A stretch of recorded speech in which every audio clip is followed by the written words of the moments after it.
Greetings hunters! Here's a quick video on how to properly time your performance beats and encores. Now, if you haven't already known, a properly timed performance beat or encore will have your hunting horn flash red, and by doing so, you maximize the damage of this move as it deals significantly more damage than a mistimed performance beat or encore.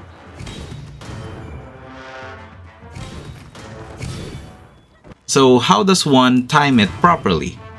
Contrary to what seems to be the obvious, we should not base the timing off of the hunting horn's sounds and melodies. I'm sure many of you have already noticed, but the vast majority of hunting horn's melodies when played seem to not be in rhythm of the hunter's actions. This is why relying on sound cues when doing performance beats and encores tend to confuse the players more.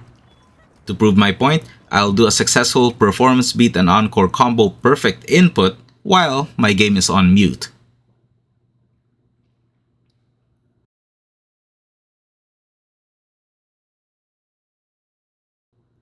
So how does one actually time it properly?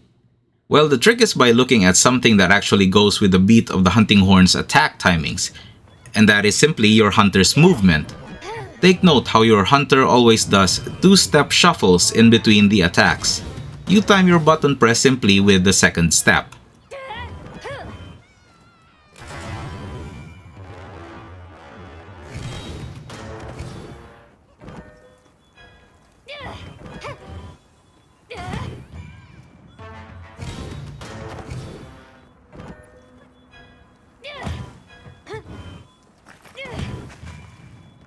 Even if you can't see your hunter's feet, it shouldn't be a problem because you can look at your hunter's head and shoulders instead.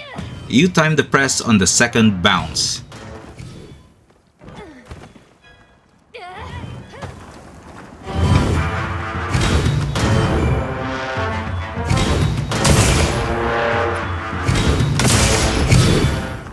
Alright, now let's talk about the focus strike timing.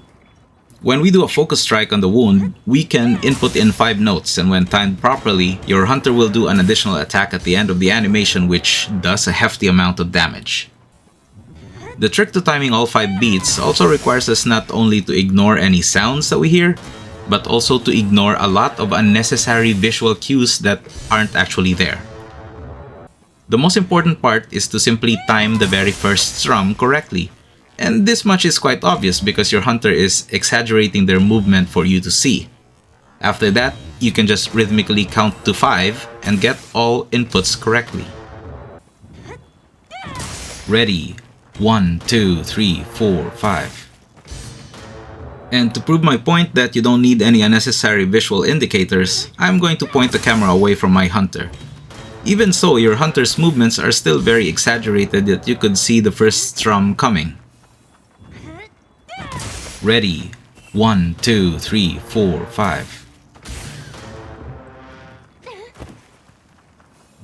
The input doesn't even need to be frame perfect like how I do it here, where the counting is a bit off rhythm.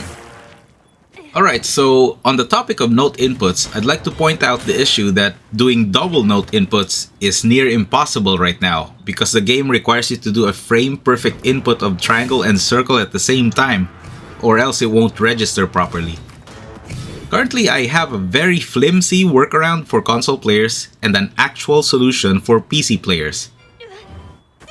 For console gamepads, I noticed that squeezing the double note input rather than pressing them works quite well.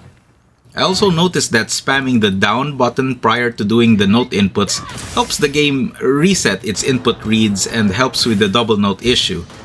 When I do the double note squeezes, I also press down along with the buttons to further mitigate the input reading issue that the game has. I know these are all probably just placebo effects, but they work out for me 90% of the time. It's definitely not a foolproof system, and you still have to be very good at timing both triangle and circle to pull this off.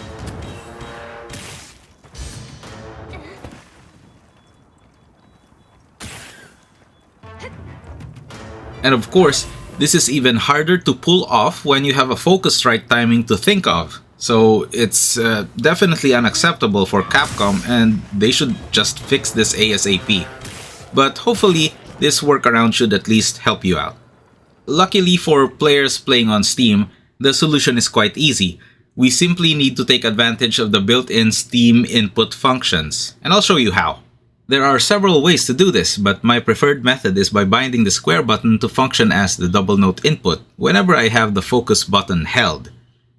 To do this, first go back to the Monster Hunter Wilds Steam page and make sure that your controller is turned on. Then, click on the controller icon on the right, click on Edit Layout, and navigate over to the square button function if you have a PS controller, or the X button if you have the Xbox controller or something similar.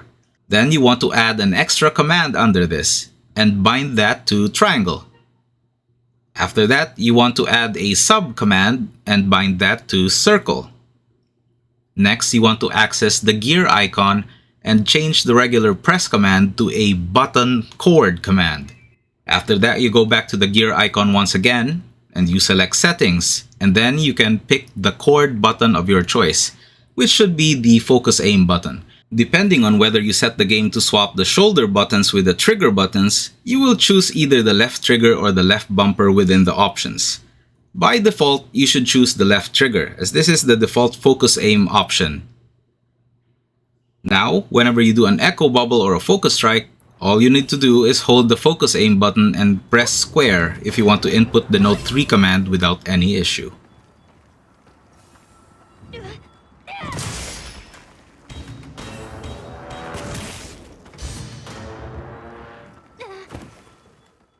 Alright, that's it for now. As always, hunters, happy hunting.